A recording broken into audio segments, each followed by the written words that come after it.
penyembelian itu harus pakai bismillah. Kalimat harus ini harus dengan arti taruhan sah tidak sah, apa harus sebagai etika, apa harus sebagai supaya kebiasaan baik ini bertahan. Saya ulang lagi ya, misalnya Pak Arifin dawuh teng jenengan cung nyembelih switik kudu maca bismillah. Kalau kamu memotong hewan harus baca bismillah. Kata harus itu apa artinya syarat sah, sehingga kalau tidak baca tidak sah.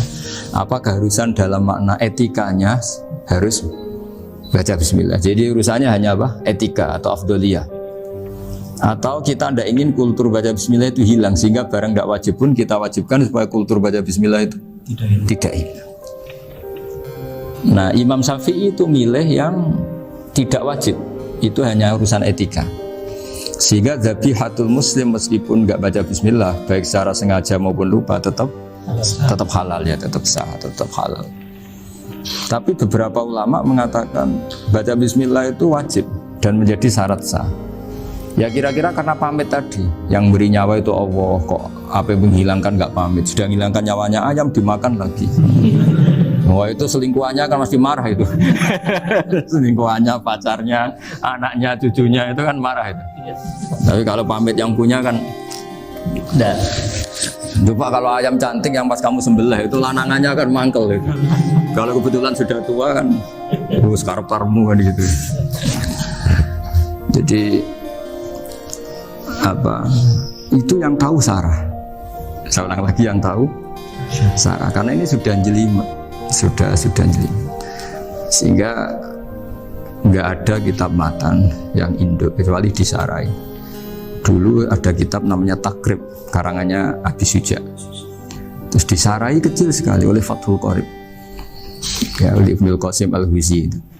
Terus disarai lagi oleh Bajuri. Jadi Bajuri itu sudah sarhun ala sarhin warifin, sudah sarhun ala sarhin, bukan sarhun ala matnin tapi sarhun ala sarhin. Nah, kenapa memang kita butuh itu? Saya ulang lagi, kita butuh itu. Nah, kenapa butuh? Ya karena mau tidak mau. Saya ulang lagi, mau tidak mau. Karena matan itu seperti itu. Misalnya matan cerita, yang dikatakan menyembelih itu apa? Ya nyembelih itu ya nyembelih itu memotong hewan. Terus motongnya dari mana? Kalau kamu motong hewan dari mana coba? Dari belakang atau dari depan? Dari mana? Depan misalnya. Pertanyaannya, ketika dari depan itu paling penting terpotong al-hulkum wal mari misalnya. Yang satu majrur to'am, yang satu majrur ruh, ya gitu, majrur nafas. Tapi andekan dari belakang gimana? Tapi tetap terpotong. Mulai ribet kan? Kalau kubu sebelah kan enak, pokoknya nggak sunah Rasul seperti itu, nggak mau debat. Tapi kita enggak, cara berpikir enggak gitu. Ini kan status hukumnya halal apa haram ketika ada orang motong hewan dari belakang. Nah, terus kita berdebat kan, mesti berdebat itu mau dibilang haram, nyatanya memenuhi syarat apa tadi, pemotongan. Nah, hukumnya kena, amarinya kena. Mau dibilang halal, jangan-jangan pitiknya sudah pingsan, sudah mati karena dogrok-ogrok dari belakang. Nah itu terus ulama debat, kan mungkin juga. Ya kan, pitiknya sudah setengah kena corona, pingsan terus. Ya kan, sudah pingsan terus digorok. Nah seperti ini mau tidak mau kita harus detail. Detail artinya yang dikatakan menyembelih itu apa? Ya nanti tak bacakan, tapi kita beri di Bajiria sekaligus ijazah untuk jenengan semua. Saya tadi alhamdulillah ketemu Pak Arifin lama, ngendikan panjang lebar tentang pentingnya ilmu. Yang dikatakan menyembelih adalah mematikan hewan yang hidup dengan kaifiyah syariah. Saya ulang lagi, mematikan hewan yang hidup dengan kaifiyah syariah. Nah kalimat hidup ini mulai masalah. Hidup yang apa? Misalnya ada hewan, saya sering kalau ngaji cerita, ada ayam jago ketandang mobil, ketabrak mobil, kejet-kejet. Enggak kamu sembelih pun 1 menit lagi pasti meninggal. Ini kan hanya koordinasi prosedur saja. Karena prosedur ayam mati harus kejet-kejet, enggak boleh enggak langsung peletes mati, enggak boleh. Nah pertanyaannya ketika kejet-kejet ini kamu sembelih, itu halal apa enggak? Wong enggak disembelih juga sudah mati. Artinya enggak penyembelihan ini kan tidak memberi kontribusi pematian tapi enggak ngefek gitu. Makanya terus ada perdebatan, ada hayatun mustaqirrah, ada hayatun ittirariyah, ada harokatu masbuh. Itu kalau enggak sarah enggak bisa. Lalu pertanyaan nakalnya begini, saya itu betul pernah ngalami itu. Wayam jago itu kan mahal, apalagi kalau Bangkok kan. Saya pas jalan-jalan sama anak saya, sama jalan-jalan mau ke pasar itu di pertolongan duar mak. Gue sih halal tau ora, kadang tanya orang awam, halal kata saya gitu. Padahal andai kan dari disembelih ya pasti mati. Suatu saat ada yang mengkonfirmasi lagi. Saya bilang kalau kiai ya tidak pantas makan ayam gitu, tapi kalau kamu tidak kiai ya pantas saja. Daripada rata halal lo geremeng eman kan ribet. Nah sebetulnya itu dalam mazhab Syafi'i itu tidak halal karena dia sudah tidak punya hayatun mustaqirrah. Karena tadi setengah menit lagi atau 1 menit lagi pasti mati. Kan dia belum mati karena koordinasi Israel saja tetap yang ngambil itu. Tetap kan nggak segampang itu kan, tetap prosedur apa? SOP-nya harus ada. Nggak boleh mati selonang-selonang itu, nggak boleh, tetap ada SOP kata Pak Arifin ada SOP. Beliau kalau sama saya bisa guyon kalau. Nah, tapi misalnya nanti pertanyaan, tapi dalam mazhab Maliki itu diabaikan, hayat mustaqirrah, hayat ittirariyah, hayat itu diabaikan. Cara berpikir Imam Malik lebih matematis. Kalau nggak disembelih itu matinya berapa menit? 1 menit lagi. Gara-gara disembelih dia mati sekarang. Berarti eksekutornya ya peso itu. Ya berarti peso itu memenuhi kriteria mematikan sesuatu yang masih hidup, hewan yang hidup dengan cara syar'i. Jadi andai kan ada rapat malaikat, matinya karena apa? Karena peso apa karena kecelakaan? Karena peso. Ya kan? Ya. Karena kalau nggak tanpa peso nunggu 1 menit, gara-gara disembelih langsung jadi sekarang. Nah karena hukum halal ini yang menarik dan menguntungkan. Di bab ini orang jadi Malikiyah semua. Mana maksudnya ya? Jadi kita ini sebetulnya Syafi'i pecundang gitu. Syafi'i partai politik. Jadi kalau sedang tidak menguntungkan ya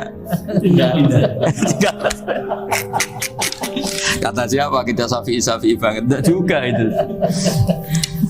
Ya, jadi karena tadi ya kalau pada level apa? Pada level perdebatan ulama itu ada tadi ya, ada seperti itu, ada hayatun mustaqirrah, ada hayatun ittirariyah, ada harokatul masbuh.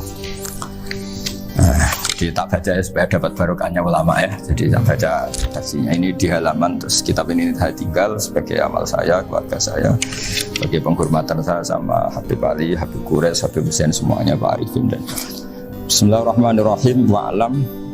Ini halaman 562, ikutnya bab kita buah kami Sayyidi wa Dzabai. Ya, jadi nanti yang mungkin kalau beda halaman cari di babnya kalau beda halaman cari di babnya. Karena kadang beda halaman warifnya. Kalau cetakan sekarang enggak. Kadang beda juz pun. Kayak Ikhya sekarang tuh sampai 6 juz. Zaman kita ngaji kan 4 ya. Orang ada yang 6, ada yang ribet cetakan sekarang ya. Di atas ada 10. Satu Ikhya itu. Hurufnya dibesarin. Ikhya biar. Iya, ada yang sama. Karena ngerti zaman akhir paling sudah agak buta huruf. Saya tuh dulu punya guru terakhum sudah sepuh. Itu baca gini nggak bisa, Pak. Jadi kalau di kelas harus dituliskan pakai spidol. Mulang Minhajul Abidin. Sudah sepuh sih. Kalau ngajar itu nggak bisa jalan, udah pakai beca. Itu yang nulis agak kurang ajar. Nulis sidik gitu cepet. Jadi kadang itu apa itu? Beliau masih semangat, tulisannya habis. Loh kok sentek ceng? Terus ya wes. Jadi nulisnya di HVS baru itu. Cepat selesai. Iya. Nah kalau beliau pakai kitab sudah nggak berso itu. Anak-anak wah nulis sidik benang ber. Ribet. Saya ulang lagi ya. Jadi yang mau saya baca tadi itu logika fikih ya. Fikih itu berpikir ya. Di mana-mana namanya menyembelih itu apa? Dari hidup dimatikan dengan kaifiyah syariah. Kaifiyah syariah ini tidak boleh kamu nyontohkan harus disembelih, keliru juga. Karena untuk hewan yang berat atau hewan liar cukup dipanah asal ma'an harodama yang bisa ngalirkan apa? darah. Jadi makanya saya umumkan bikaifiyatin syariah ma'rifiyah kan tidak harus motong kan bentuknya. Kalau hewan liar kan atau sapi kurban liar kan, sapi kurban ucul liar kan boleh dipanah, boleh macam-macam. Nah kalau tembak bisa diperdebatkan karena ada unsur api ma'rifiyah. Jadi bisa debat. Meskipun ada yang bilang boleh tapi bisa debat lagi kan. Karena ada unsur apa? Api ma'rifiyah. Ya. Tapi ini saya cerita umumnya bikaifiyatin syariah. Nah, karena kalimat hewan hidup, ada kalimat hidup. Hidup yang apa kan pertanyaannya?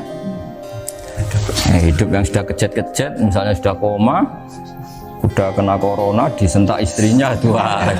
Apalagi ayamnya menyaksikan pasangannya diselingkuhi, wah itu udah stroke itu dia. Nah itu. Makanya kalau orang suka macam-macam itu kayak ayam makanya itu. Saya baca ya. Bismillahirrahmanirrahim. Wa'lam annahu yujadu fi ibaratihim hayatun mustaqirrah, hayatun mustamirrah, harakatu mazbuh. Wa yuqalu aisyu mazbuhin. Wal farqu bainaha annal hayata al mustaqirrah yakunu ma'aha ibsarun bi ikhtiyarin wa nutqun bi ikhtiyarin wa harakatun ikhtiyariyah. Wal hayat al mustamirah ya allati tastamiru ila khurujir ruh minal jasad wa harakatul masbuh ya allati la yabqa maha ibsarun bi ikhtiyarin wala nutqun bi ikhtiyarin wala harakatu ikhtiyariyah bal yakun maha ibsar wa nutqun wa harakatun ibtirariyah ini wa ba'duhum farraqa bainahuma sampai saat terus ini. Jadi ini perbedaan-perbedaan pandangan ulama. Nah, Imam Malik itu mengabaikan semua istilah itu. Sing penting pas mbok sembelih iku kecelok urip, cara wong Jawa iku kecelok urip. Cek hayat mustaqirrah, cek ittirariyah, cek harakatu mazbuh, pokoknya kecelok urip. Ini kecelok urip bisa dibilang masih hidup. Karena kalau bisa dibilang masih hidup, kamu sembelih, tetap nanti rapat malaikat kira-kira gitu. Ini matinya karena apa? Karena kecelakaan. Oh, kalau kecelakaan 1 menit lagi matinya dong. Tapi kan matinya sekarang ya karena disembelih. Nah tadi saya bilang sebenarnya mazhab Syafi'i itu tidak seperti itu. Karena Imam Malik menghalalkan, biasanya penggemarnya lebih banyak di bangsa halal itu kan. Penggemarnya masih banyak. Tapi ya sudahlah, itu masih ahli sunnah karena salah satu dari mazhab.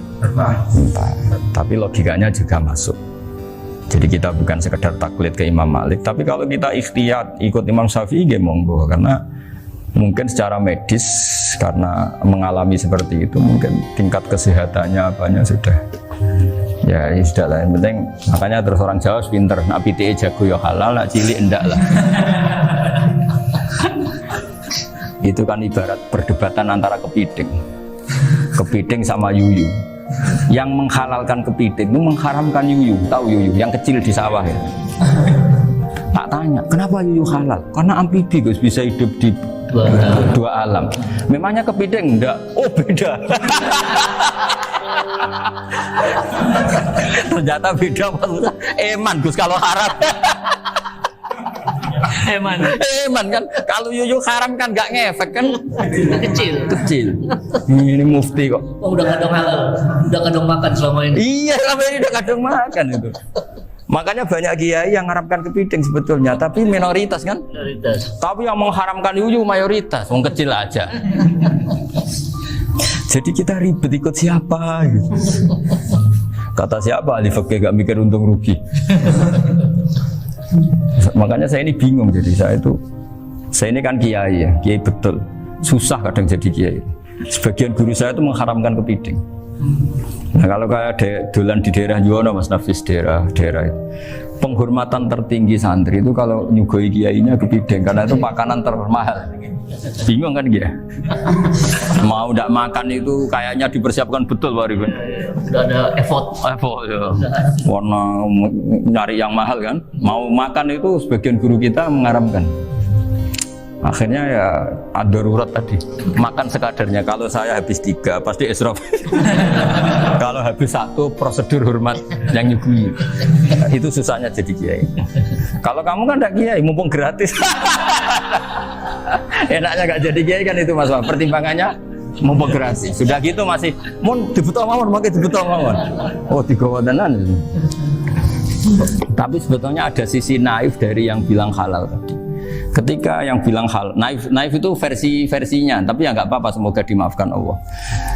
Naifnya tadi, tapi saya tidak tapi itu masalah khilafiyah ya. Semoga yang mengatakan halal juga benar, karena punya perhitungan iman tadi. Tapi yang bilang halal itu tak tanya, itu halal apa haram? Lucunya jawab haram semua. Dulu bahasa Indonesia nggak ada. Nggak tahu juga saya. Yang penting paham, tapi yang kecil itu. Itu kalau diharamkan nggak ada yang protes ya? Nggak ada. Tapi kalau kepiting, ini pakai model apa? Coba apa? Kalau alasannya amfibi, yuyu sama kepiting sama enggak? Kalau alasannya amfibi, hidup di dua alam. Sama-sama. Kenapa kepiting jadi halal? Besar, lebih bernilai. Ini juga mufti model baru. Mungkin umumnya menghalalkan itu. Iya makanya itu. Kan, jadi kayak tadi ayam jago tadi orangnya tak tanya, andekan yang kecelakaan itu ayam kecil, kamu tanya saya enggak? Ya enggak, aku langsung tak buang. Kan langsung dibuang. Berhubung ayam besar, Eman kan. Tapi nurani aja sebetulnya protes. Nyembelih wis kleket-kleket. Kadang kan wis apa kejet-kejet itu sudah tunggu SOP cara Pak. Ya tapi apapun itu ini ilmu harus didengar ya supaya sampean tahu ya, ada hayat mustaqirroh, ada hayat mustamirroh, ada hayat ittiroriyah, paling enggak kita ngerti lah. Karena nanti di bab B, ya nyun sewu di bab apa? B. Itu ya nanti nggak sahnya karena apa? Tidak mutamawal. Misalnya saya punya utang sama Pak Arifin ayam jago, tak bayar dengan jago yang mengalami kehidupan sudah seperti itu, kan tidak sah. Meskipun itu hidup tapi sudah tidak hayat yang mustamirah, tidak normal. Jadi ilmu itu apapun tidak cocok kita karena beda mazhab misalnya, tetap sebagai apa? Ilmu. Jadi jangan pernah anti ilmu meskipun kita tidak cocok. Dulu saya itu heran sama Abu Hanifah karena membolehkan merujuk wakaf. Wakaf itu kan nggak boleh ditarik kembali dalam mazhab Syafi'i dan hampir semua ulama bilang gitu. Tapi kalau kata Abu Hanifah, jika nazir yang nerima itu tidak sesuai rencana kita, keinginan kita, itu boleh narik kembali. Fa innal waqfa atiyatun mahdhah, kata beliau. Wakaf itu ya pemberian normal saja. Suatu saat ada peristiwa gini Pak Arifin, ada orang kaya raya mewakafkan tanah itu senilai kalau nggak salah itu 60 miliar. Singkat cerita beliau bermain apa gitu, bisnis apa itu bangkrut, kemudian itu belum disertifikatkan wakaf, kemudian nggak ada yang disawang Coro Jowo, nggak ada yang dilihat, terus mau dibeli sama nyuwun sewu sampai yang mau beli yang mampu itu non muslim. Singkat cerita ada orang kaya muslim yang mau beli itu tapi ada problem karena itu wakaf. Tapi kalau nggak dibeli itu malah dibeli non muslim. Tanya saya, akhirnya saya jawab nggak apa-apa dibeli saja, ikuti mazhab Abu Hanifah. Karena kalau mazhab Syafi'i itu nggak sah semua pembeliannya. Tapi apa artinya mazhab kalau kita berpikir nggak sah tapi yang jual melakukan? Nah itu yang nggak dipikirkan oleh orang-orang fikih yang di Menara Gading. Apa gunanya kita bilang nggak sah, tapi yang punya tanah tadi tetap menjual karena tidak mengindahkan hukum itu, mau apa? Makanya saya bilang bagi tentang Gus itu nggak ada kaulnya dalam mazhab Syafi'i. Saya bilang kamu mengharamkan itu tidak ada gunanya karena itu tetap dilakukan. Jadi kita pertimbangannya ndak itu, daripada dikuasai situ mendingan kita. Nah itu sisi-sisi fikih. Makanya ini kita ngaji fikih ndak segampang itu memberi fatwa karena pertimbangannya banyak Pak. Ndak hitam putih gitu maksud saya, ini cerita. Jadi nanti kamu ngerti. Jadi mau apa coba? Itu kan ibarat gini. Hukumnya kita ngajar perempuan itu masalah sebetulnya karena itu ajnabiyah. Tapi fikih mentoleransi li ajri ta'lim, karena untuk belajar enggak apa. Kalau sudah jadi fakta itu ribet. Dia maunya belajar sama kamu dan sekali kamu enggak mau belajar ke yang lain yang potensi menyesatkan. Jadi fikihnya bukan masalah nazar lagi, sudah penyelamatan. Ribet kan kalau sudah begitu. Saya punya kenangan yang menurut saya itu harus jadi trauma. Siapapun harus jadi trauma. Ini cerita sedikit. Ini masih ngaji fikih, pertimbangan. Ada orang itu sangat khusyuk, Pak. Sangat khusyuknya di rumahnya Pak Wafa itu nggak ada TV, nggak ada motor, nggak ada apa saja. Ketika anaknya berkembang agak dewasa, itu pertama naik motor, itu ya utang jasa sama kawan-kawannya. Pertama dia melihat nikmati TV ya dari kawan-kawannya. Corong Jowo mbek tanggane lah. Padahal orang tuanya ini protektif justru karena banyak tanggane sing nggak pati Islami lah. Ya mereka orang Islam tapi ya nggak sholat, nggak. Singkat cerita orang tuanya ini datang ke rumah sana nangis mereka. Nangis Gus, sekarang saya ikrar bahwa mazhab abah jenengan Kiai Nur Salim, bapak saya itu mazhab jenengan itu lebih hebat timbang mazhab kula. Nangis dia. Dulu saya itu agak menyalahkan Kiai Nur Salim jenengan karena longgar di rumah ada TV, ada motor. Terus dia cerita. Nah karena anaknya ini pertama bisa naik motor, untuk anak ABG ini kan jasa yang luar biasa. Karena dia butuh sekali bisa naik motor dipinjemin. Akhirnya walhasil anaknya ini yang saya merantau ke Jakarta kemana? Akhirnya lam yusolli wa lam yasum. Padahal anaknya ya kiai kamu. Terus tak ceritanya. Terus akhirnya dia tanya, kenapa sih Gus jenengan sama abah kok longgar gitu sama anak? Terus tak ceritanya gini Pak Arifin. Menurut ilmu al-insan abdul ihsan, manusia itu budaknya kebaikan. Karena utang jasanya sama anak ini, ya dia akan ainut anak ini. Sementara kenangannya mbak jenengan mbok amui. Tidak boleh. Dia baru ngakui ya Gus saya itu nyun sewu hanya khusyuk tapi kurang ilmu. Tadi dia hanya berdasar khusyuk. Bocah kok main delok TV kan pikirannya hanya gitu. Ini cerita ilmu, saya bukan menjustifikasi manapun, ini kan cerita ilmu Pak Arifin ya. Jadi semuanya itu ada hitung-hitungannya. Coba kalau kita terlalu stakung be anak pertama naik motor jasanya orang nggak sholat ya, pertama roh TV jasanya orang nggak sholat. Coba terikatnya anak ini sama kita apa sama orang itu? Sama orang itu. Bayangkan kalau umur ABG, kalau umur sak pari pun Pak Wafa ini nafsu astagfirullah kan. Gue cok tua nome orang. Gaya tok, bareng tua udah khusus gue gaya tok. Mestinya namanya bodoh. Ya saya sama semua. Cuma saya kan lebih jujur dari biasa. Jadi orang itu harus ngitung itu kenapa Mbah Mun tuh kayak alim alama. Setahu saya dalamnya ada TV, putra-putra ini lihat. Meskipun kita tidak mungkiri negatifnya TV, kita nggak mungkiri Pak Arifin ya. Tapi tadi ketika anak-anak ABG itu pertama lihat TV jasanya tombol nih. Kalau kebetulan tanggane wong soleh nggak masalah ya. Kalau enggak, itu nangis ke rumah saya itu. Nyesel dia. Tapi saya bilang gini, jenengan tiang soleh, mesti anak jenengan suatu saat kembali. Coba pola jenengan harus rubah. Ini hebatnya Nabi. Ketika Sayyidah Aisyah masih kecil, minta diperlihatkan Li'bul Habasyah. Itu diturutin kan masyhur itu. Kayak apa Nabi? Karena kalau nggak diturutin, pasti Sayyidah Aisyah akan ngidolakan mainan yang lain yang di luaran sana malah. Itu karena Nabi punya kearifan tadi. Jadi ini kan ilmu, lagi-lagi ilmu. Jadi yang semua itu harus dibaca dengan ilmu. Makanya kata Nabi, ad-dunya mal'unatun mal'unun fiha illa dzikrawah wa ma'alahu aw aliman aw muta'aliman. Karena dunia ini hanya bisa dibaca dengan ilmu. Yang diridhai Allah maksudnya hanya bisa. Saya itu banyak kenal menteri, kenal pejabat. Tapi saya tidak pernah melihat itu sebagai pejabat. Melihatnya itu orang yang ingin belajar agama. Karena sekali salah melihat, yang hidup itu tamaknya Pak Arifin. Yang hidup kan tamaknya. Saya kenal orang kaya kok melihat kayanya, yang hidup itu tamaknya, ingin dapat ini. Tapi kalau melihat itu sebagai hamba Allah yang ingin belajar, insya Allah kita selamat dari tamak. Meskipun kita ya manusia tidak sempurna. Setidaknya ketika dia lomo atau tidak lomo, nyalami template apa tidak ngefek, karena kita melihat ini mau belajar. Jadi kalau kamu didorong tamak, katanya orang kaya ternyata nggak tahu haknya kiai, ribet kan? Ribet.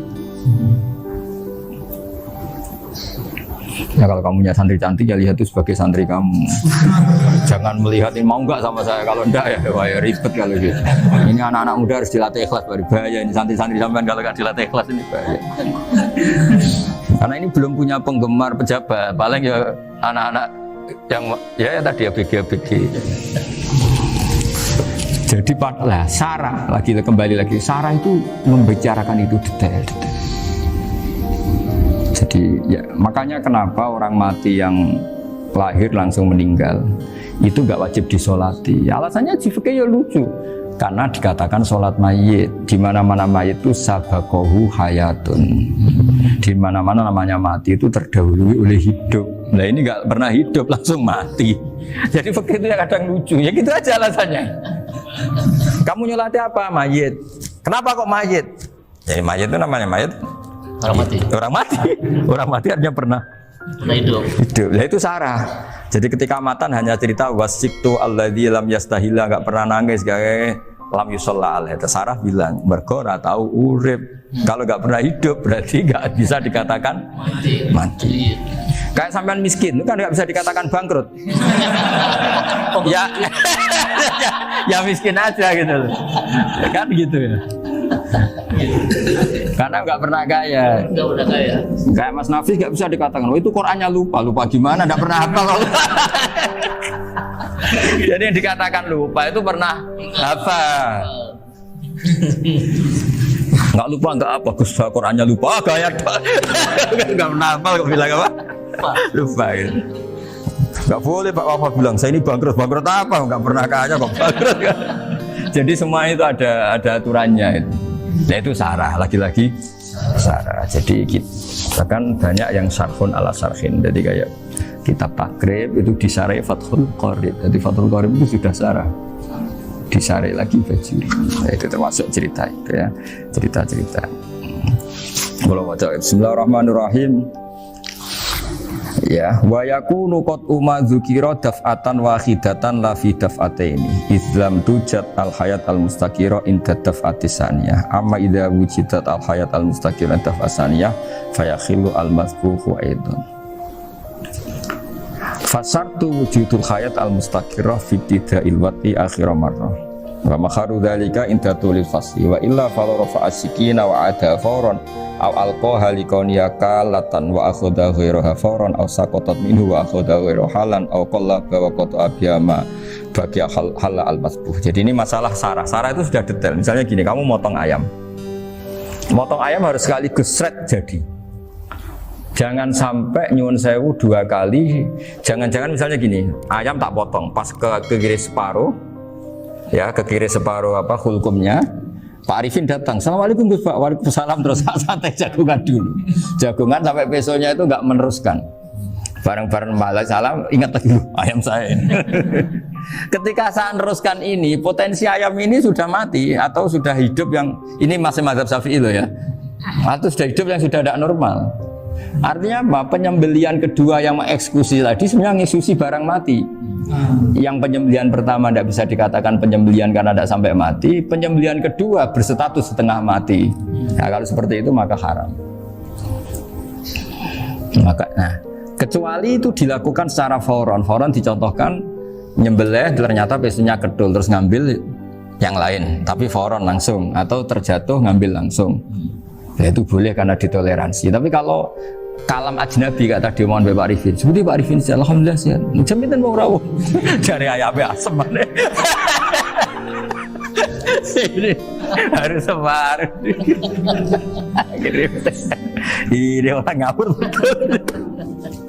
Jadi, lah itu sarah. Bicara sampai detail itu sarah. Jadi ada sekian kemungkinan. Jadi ya, jadi termasuk yang diandaikan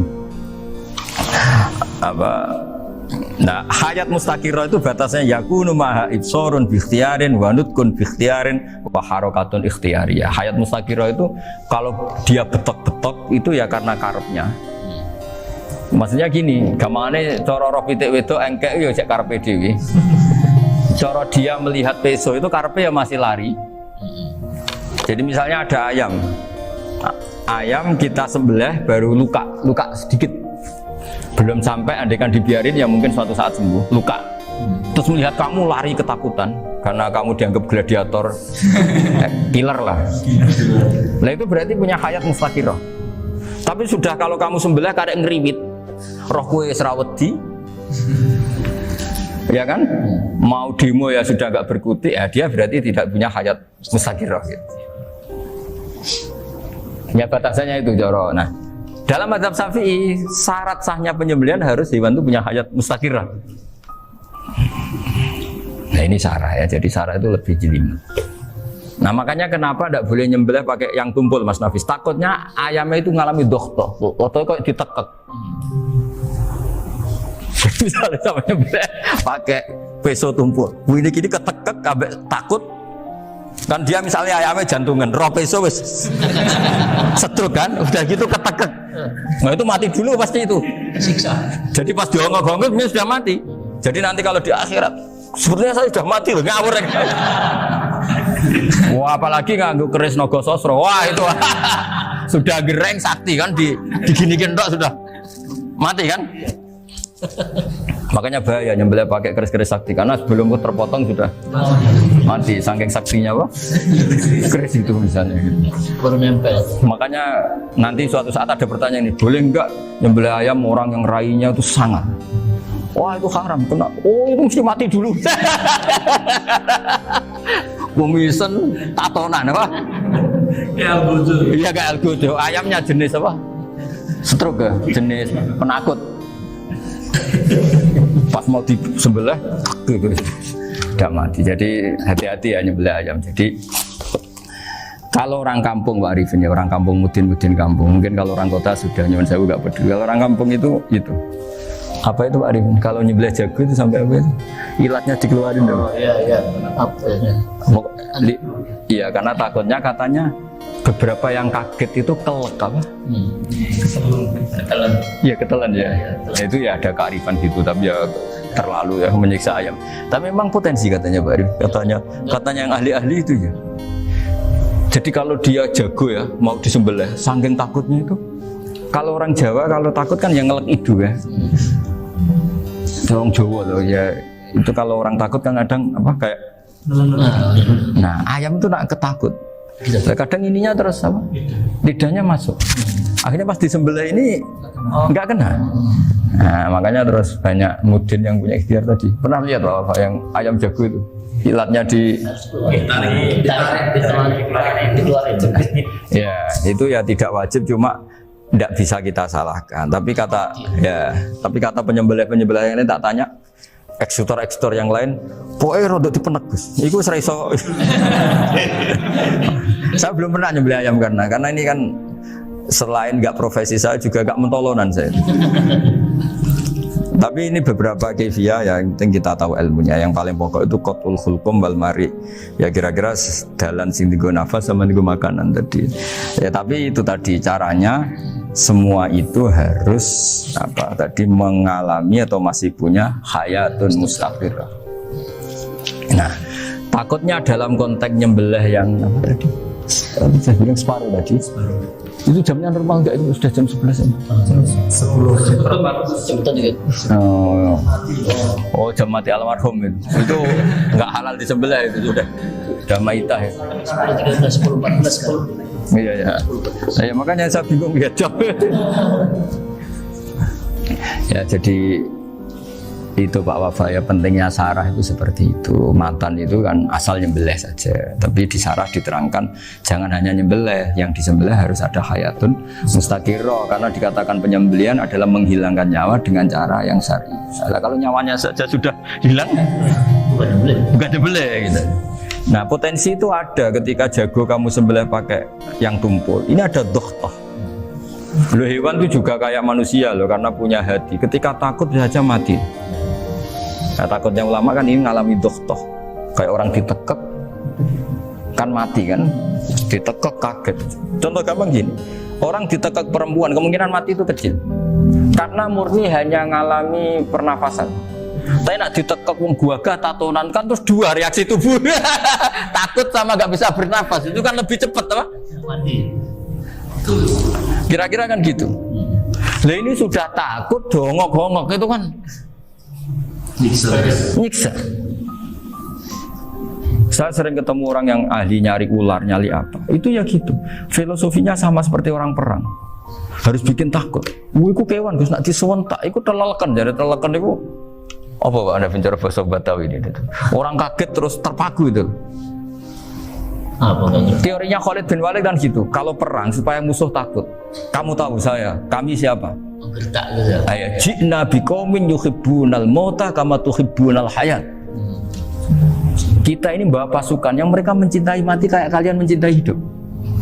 Pasukan kami ini wadarwis, berani modar ya wis gitu. Kira-kira gitu kalau bahasa Jawa itu. Berani mati. Akhirnya musuhnya kan nah, di antara syaratnya perang kan gitu, harus bikin musuh itu takut, gemeter. Nah istilah lelekan itu gampang gitu loh. Lelekan itu pokoknya tadi loh Arifin, kepaku tadi. Nah agak berkutik. Paham ya? Nah jangan-jangan ayam yang kita sembelih mau wis wedi diongo-ongo mati duluan gitu. Nah makanya terus kata musannaf kalau bisa itu wa yakunu madzukira bidafatin wahidah. Kalau itu usahakan sekali jadi. Tapi itu bukan berarti syarat sahnya harus sekali jadi. Kira-kira karena tadi gak kebayang kan kalau baru separuh tak Assalamualaikum Gus Pak, waalaikumsalam Pak Arifin, sebuti kabarnya. Baru itu terus ingat diteruskan lagi, kemungkinan ini sudah mati apa? Nah makanya ya tapi lagi-lagi ini sarah ya tak baca Bismillahirrahmanirrahim wa yakunu qad umadzukira daf'atan wahidatan la fi daf'ataini fa innahu yahrumul madhbuh hina idin. Kalau 2 kali, tapi 2 kali maksudnya yang 1 kali ini mengakibatkan kematian. Dikatakan penyembelian belum sempurna, dikatakan hidup toh nanti pasti mati, berarti tidak mengalami hayatun mustaqirrah. Paham ya? Jadi ini semoga dapat barokah dari para ulama. Jadi saya mohon nanti Pak Wafa, Pak Muntaha, teman-teman jangan hanya baca matan ya, pada level alim itu harus baca syarah karena matan itu nyuwun sewu tidak cukup untuk menjawab sekian kemungkinan. Nah syarah itu sonok fardul masalah. Ya Pak Arifin ya mengandekan masalah meskipun belum terjadi ya pengandaian sehingga nanti kalau terjadi kalau militer itu apa? A, B ya? Alternatif gimana? Kalau strategi itu kan ada sekian A, B, C. Kalau A gagal, B sudah siap. B sudah siap, oh militer. Jadi kalau masuk surga pintu 1 nggak bisa, itu kedua. Lewat teras Yusuf. Ini sembrono.